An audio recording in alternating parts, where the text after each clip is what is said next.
ముస్లింకి క్రిస్టియన్కి ఓ మంచి అమ్మని చూపించమని చూద్దాం. మీ క్వశ్చన్ ఎలాంటి ఉద్రేకతను కలిగిస్తుందో నా ఆన్సర్ అలాంటి ప్రశాంతతను కూడా కలిగిస్తుంది. వినండి ఇప్పుడు. ఇదే మాట మహమ్మద్ గారు ఆయన అన్నారంట, అవసరమైన దాని మీద దృష్టి పెడదాం, అవసరం లేని దాని గురించి మాట్లాడుతున్నారు, ఏదో సాధించేద్దామని. రాధా మనోహరన్ దాస్ గారు,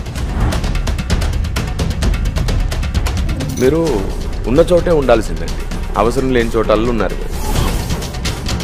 సరే, నేనే ఓ ప్రశ్న అడుగుతానండి. మీరు బోల్డ్ అని ప్రశ్నలు అడిగేశారు, నేను మిమ్మల్ని మాట అడుగుతాను. హిందూ ధర్మం, సనాతన ధర్మం, సినిమాలు చేస్తున్నటువంటి ఆ వర్గం హీరోలు, ఇదిగో నేను మీకు ఒక చిన్న సాక్ష్యం, ఒక టెస్ట్ మనీ క్లిప్ చూపిస్తాను. ఇలా ఉన్నవాడు ఫస్ట్ మీ మతంలో ఉన్నటువంటి ఆ యవ్వన జనాంగం మొత్తాన్ని, కరుణాకర్ గారు కూడా చాలా విపరీతమైన వ్యాఖ్యలు చేశారు, దాన్ని పెద్దరికం అంటారు. వయసు పెరిగితే కాదు, బుద్ధి పెరిగితే పెద్దరికం అంటారు. సహోదరులు కరుణాకర్ గారు, లలిత్ కుమార్ గారు ధర్మానికి సేవ చేద్దామనే సదుద్దేశంతోనే బయలుదేరారు. కానీ మీకు తెలియకుండానే ఎన్ని రాజకీయాలు మారినా, ఎంత రాజరికపు ఆలోచనలు చేసినా అరాచకాలు అణిచిపోయే సమయం చాలా దగ్గరలోనే ఉంది.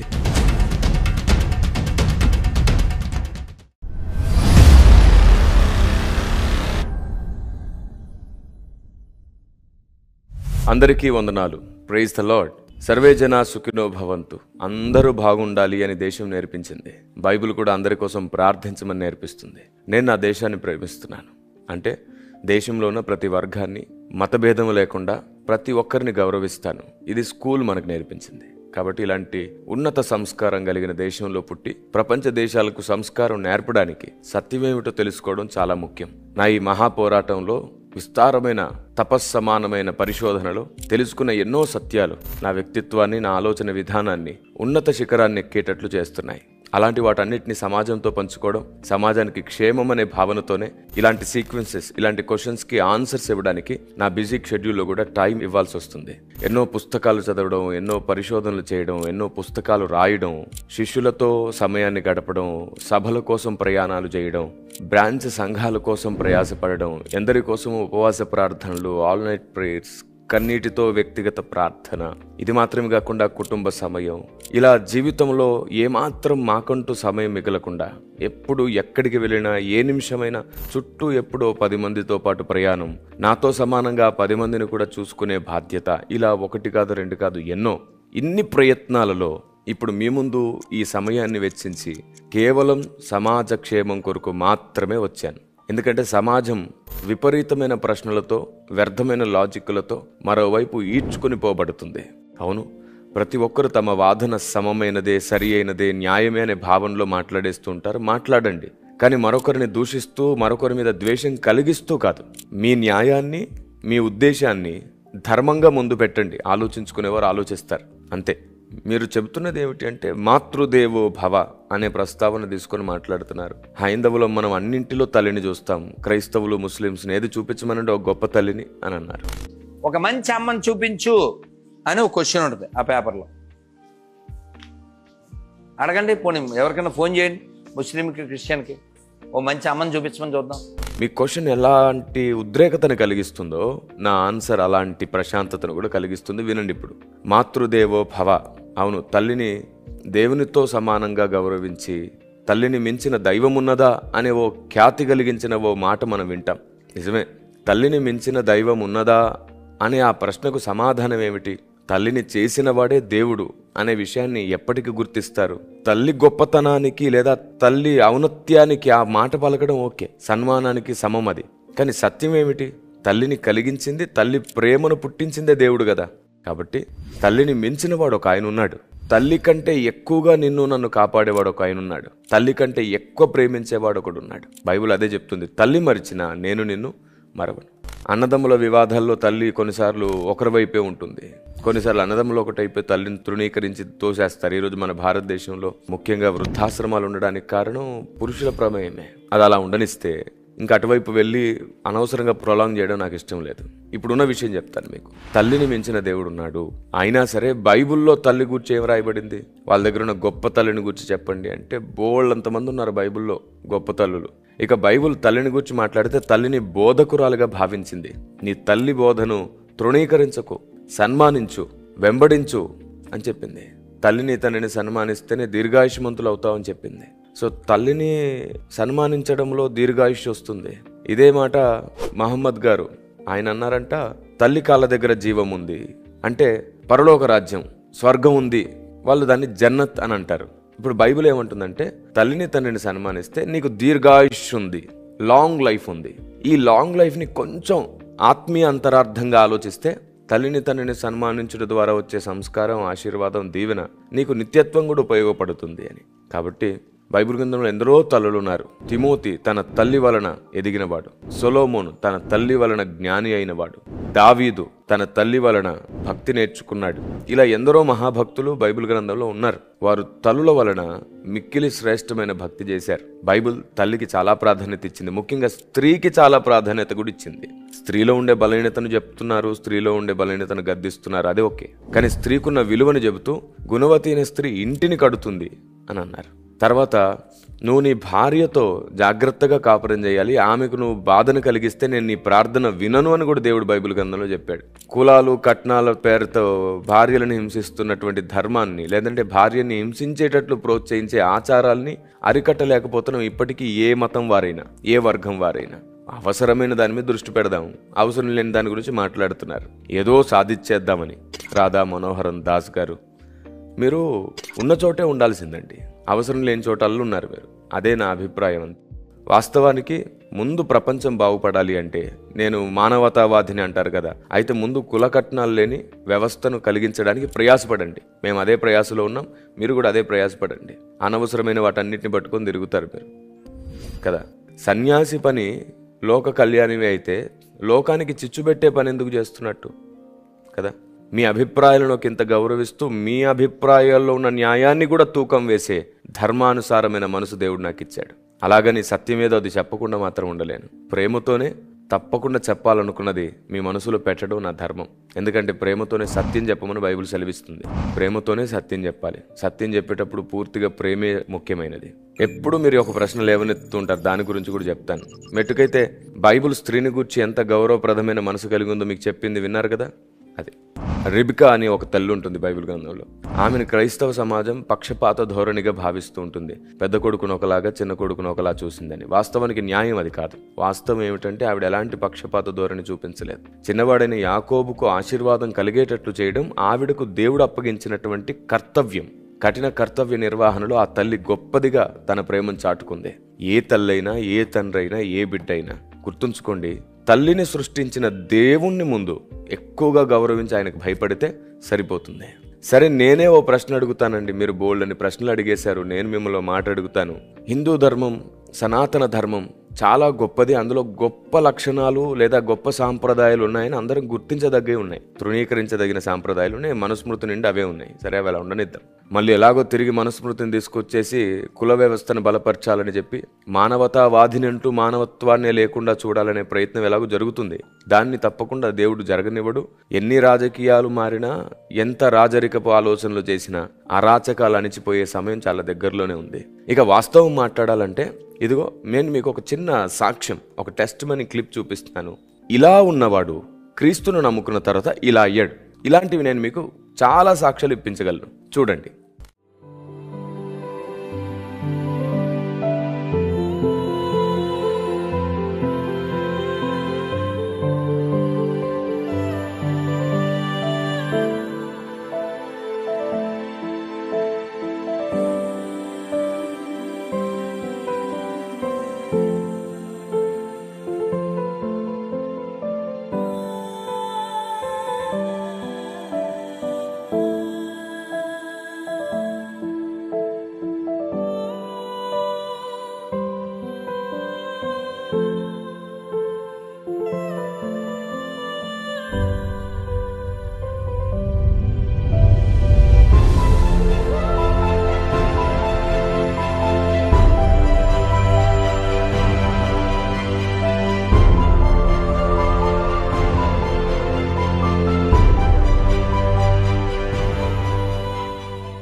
చూశారు కదా. ఇప్పుడు చెప్పండి, మనిషిని మార్చిందా క్రైస్తవ్యం? మనస్సును మార్చిందా క్రైస్తవ్యం? మతాన్ని మార్చిందా క్రైస్తవ్యం? ఆలోచన మార్చిందా క్రైస్తవ్యం? మేము ధర్మంలోనే ఉన్నాం, సనాతన ధర్మంలోనే ఉన్నామంటూ తాగడం, సినిమాలకు వెళ్ళడం, తప్పు చేయడం, నచ్చింది చేయడం, ఎలా పడితే అలా తిరగడం, జలసాలకి సుఖాలకి అలవాటు పడిపోవడం, మళ్ళీ మేము ధర్మంలోనే ఉన్నాం అనుకోవడం ఎంతవరకు కరెక్ట్ మరి మీరు చెప్పండి. రౌడీజం చేస్తూ, దుర్మార్గం చేస్తూ, ఇవన్నీ చేస్తున్న వాళ్ళు అన్ని చోట్ల ఉన్నారు కదా. ఇప్పుడు ఇలాంటి ఒక పాయింట్ ఎత్తుకుంటే, సినీ ఇండస్ట్రీ దర్శకుడు ఒక కథ రాస్తాడు, దాన్ని హీరోతో చేపిస్తాడు. వాస్తవానికి హీరో గొప్పతనం ఏం లేదు, కష్టపడి దాన్ని చేస్తుంటాడు, చెప్పినట్లు చేస్తుంటాడు. కానీ చేయించేవాడు దర్శకుడు. వాస్తవానికి దర్శకుడికి అభిమానులు ఎక్కువ ఉండాలి, కానీ హీరోకి అభిమానులు వస్తారు. సరే, ఈ అభిమానం పేరట మేలు జరుగుతుందా కీడు జరుగుతుందా అంటే చాలా తక్కువ మేలు జరుగుతుంది, ఎక్కువ కీడు జరుగుతుంది.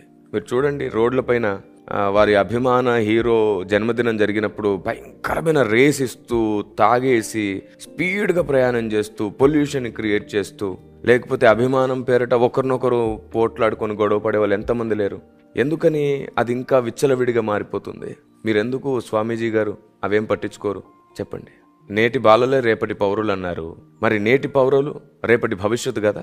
నేటి పౌరులు అలా వెళ్తుంటే ఎందుకు పట్టించుకోవట్లేదు? కానీ క్రైస్తవ్యం అలాంటి వారిని పట్టించుకోవడమే కాదు, వారిని ఆనిముత్యాల్లాగా మారుస్తుంది. అలాంటి క్రైస్తవ్యం మీద బురద జల్లుతున్నారు మీరు. ఫస్ట్ మీ మతంలో ఉన్నటువంటి ఆ యవ్వన జనాంగం మొత్తాన్ని ఇలా మార్చి చూపించండి.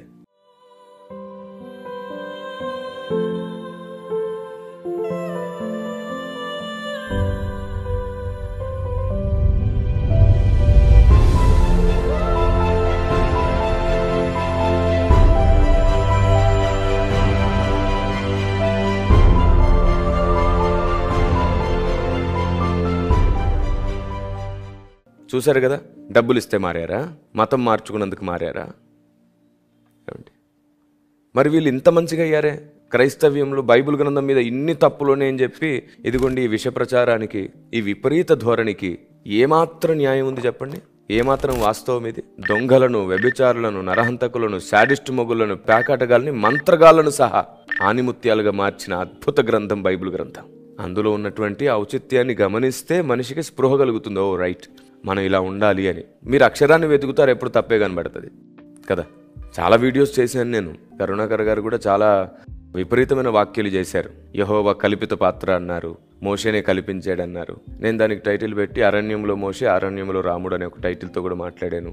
యెహోవా పేరు కల్పితమా అనే దాని గురించి మాట్లాడాను. యేసుదేవుడైతే యెహోవా ఎవరు అనే దాని గురించి మాట్లాడాను. ఇంకా చాలా వీడియోస్ చేశాను, ఒకటి కాదు రెండు కాదు. మీరు అందరూ వీటన్నిటిని చూసి తెలుసుకోండి. నేను ఒకటే చెప్తున్నాను, ఇప్పటికీ నేను ఏ మతాన్ని తృణీకరించట్లేదు, ఏ మత గ్రంథాన్ని తృణీకరించట్లేదు. అందులో మానవాళి కూడా గ్రహించి నేర్చుకోదగినటువంటి ఉపమాన పరిభాషలు ఎన్నో ఉన్నాయి. భక్తులు, మహానుభావులు కల్పించి కొన్ని చెప్పినా దాంతో లోక కళ్యాణమే జరుగుతుంది, నష్టమేం జరగట్లేదు. అంతవరకు మనం దాని మీద దృష్టి పెట్టి ఒకరిని ఒకరు గౌరవించుకోవడం మంచిది. కానీ ఒక్కటి మాత్రం నిజం, సమస్త సృష్టిని చేసిన, సమస్త భూమిని చేసిన ఒక్కడే ఉన్నాడు. ఆయన ఎవరో తెలుసుకోవడానికి మాత్రం అందరం కష్టపడదాం, ప్రయాసపడదాం. ఒకరి మీద ఒకరికి ప్రేమే లేకపోతే ఆయన ఎలా గుర్తుపడతాం? ఈరోజు ఒరేతురే అని చెప్పుకుని, వాడు వీడు అనుకుని సత్యం ఎలా చెప్పుకుంటాం ఇష్టంగా? ఆ కల్చరే వద్దనేది, అలాంటి కల్చరే వద్దనేది. ఎందుకంటే ఒక ధర్మం ప్రయాణం చేస్తున్నప్పుడు దాని చుట్టూ అనేక రకాల విపరీతాలు వస్తాయి. అవన్నీ ఆ ధర్మానికి సంబంధించినవని ఆపాదించొద్దు. కాలక్రమేపీ పరిస్థితుల రీత్యా సమస్త లోకానికి కూడా న్యాయం, ధర్మం నేర్పడానికి దేవుడే కొన్నిటిని అనుమతిస్తాడు కూడా. జరుగుతుంటే చూస్తుంటాడు, జరిగిన తర్వాత రిపేర్ చేస్తాడు, తిరిగి మనకు ఆ బుద్ధి నేర్పిస్తాడు. మన కోసం ఎందరో నలిగిపోయారు. బైబిల్లో కూడా ఉంది, ఇశ్రాయేలు జనులు బోధగా నిలిచారంట. ఇశ్రాయేలు జనులు వారి జీవితంలో జరిగినదంతా బోధ కలుగు నిమిత్తం రాయబడింది అని బైబిల్ గ్రంథం చాలా స్పష్టంగా సెలవిస్తుంది. నేను అదే చెప్తున్నాను, ఏమిటంటే ఒక కోణంలో వెళ్ళకండి. అన్నిటిని అర్థం చేసుకున్న తర్వాత కలిగేదే జ్ఞానం. దాన్ని పెద్దరికం అంటారు. వయసు పెరిగితే కాదు, బుద్ధి పెరిగితే పెద్దరికం అంటారు. మనం అందరం మనుషులమే, మన వల్ల పొరపాటు జరగవని కాదు, తప్పులు జరగవని కాదు. కానీ అది పొరపాటుని గుర్తించి మరలా ముందడుగు వేసి అనేకులకు ప్రయోజనకరంగా వెలుగ్గా ఉండే జీవితం గొప్పది. పడుతూ లేస్తాడు, ఎప్పుడు పడిపోయే ఉండడు, వాడు గొప్పవాడు. ఓడిపోవడం తప్పు కాదు, ఓడిపోవడానికి కారణాలు గుర్తించకపోతే తప్పు. నేను అదే చెప్తున్నాను. మనం అందరము బలహీన మనుషులం. మనల్ని బలవంతుడు చేయడానికి దేవుడు అనేక సార్లు మనకు అవకాశాలు ఇస్తున్నాడు. దాన్ని వాడుకోండి. ఎందుకు ఈ వ్యర్థ ప్రయాసాలన్నీ కూడా? సో విన్నారు కదా, రాధా మనోహరం దాస్ గారు వస్తాను. ఇంకొక ఎపిసోడ్తో మీ ప్రశ్నలన్నిటికీ జవాబిస్తాను. సహోదరులు కరుణాకర్ గారు, లలిత్ కుమార్ గారు ధర్మానికి సేవ చేద్దామనే సదుద్దేశంతోనే బయలుదేరారు. కానీ మీకు తెలియకుండానే ధర్మాన్ని గుర్తించలేకపోతున్నారు. అన్నదమ్ములారా, ప్రేమతో కూర్చొని నిజంగానే భారతీయ ప్రేమను చూపించుకొని సత్యాన్ని గుర్తించలేమో మనం? ఎందుకు మనసులో ఒక ఇంత ద్వేషం పెట్టుకొని ఎదుటివాడు ఖచ్చితంగా ఏదో కల్పిస్తున్నాడనో లేదంటే నాటకాలు ఆడుతున్నాడనో ఇదే మైండ్తో సినిమాలు తీసేసి వాస్తవ సత్యాన్ని గుర్తించకుండా ఇది నిజంగా పరిశోధన కాదు, ధర్మస్థాపన కాదు, ధర్మ దూషణ అవుతుంది. భారతీయ ప్రేమతో ధర్మాన్ని తెలుసుకుందాం. దేవుడు అనేవానికి మతం లేదు, కులం లేదు. దేవుడు అనేవానికి ఏ మతాన్ని ఆపాదించకుండా దేవుని వెతుకుదాం. రూపమే మీకు అడ్డొస్తే అన్ని రూపాలు మర్చిపోండి, పేర్లే మీకు అడ్డొస్తే అన్ని పేర్లు పక్కన పెట్టండి. కానీ దేవుడు మారనివాడు కదా, ఆయన గుణగణాలను వెతికి సాధిద్దాం ఆయన్ని. ఇదే మా పరిశోధన, ఇదే మా ప్రయత్నం. అన్ని మతాలలో కూడా సరిచేసుకునదగిన ఆచార సాంప్రదాయాలు, పద్ధతులు, నమ్మకాలు, విశ్వాసాలు ఉన్నాయి. వాటిని పట్టుకొని మొత్తం అందరిని తృణీకరిస్తూ పోతే ఇంక భూమి మీద ఎవరో మిగిలం. మొత్తం రాక్షస ప్రయత్నమే అవుతుంది. దానికి పూర్తిగా పులిస్టా పెట్టాలనే ప్రయత్నం చేస్తున్నాం. ఇంకా తెరదించండి అజ్ఞానానికి, వివాదానికి. ఇంకా నూతన ప్రారంభం, నూతన పేజీ ప్రారంభించే ప్రయత్నం చేద్దాం. భారతీయ ప్రేమతో అసలైన ధర్మస్థాపన, ఆ ఒక్కడైన దేవుడెవరో తెలుసుకోవడమే. ఇదే వేద ప్రయత్నం, వేద పరిశోధన. అదే సత్యవేదం కోసం మాట్లాడుతున్నాను. ఏది సత్యమో అదే గెలవాలనేది WCM నినాదం. సర్వ సత్యమేవ జయతే. And may God bless you. సర్వే జన సుఖినో భవంతు. సమాజ శ్రేయస్సు కొరకు, సమాజ ఆలోచన విధానం మార్పు కొరకు, మా లేటెస్ట్ అప్డేట్స్ అన్నిటిని మీరు పొందుకోవడం కొరకు WCM టీవీ గుడివాడ సబ్స్క్రైబ్ చేసుకోవడం మర్చిపోకండి. లైక్ చేయండి. మీ విలువైన ప్రశ్నలను, ఫీడ్బ్యాక్స్ ని అందజేయండి. బెల్ ఐకాన్ ని ప్రెస్ చేయడం మర్చిపోకండి.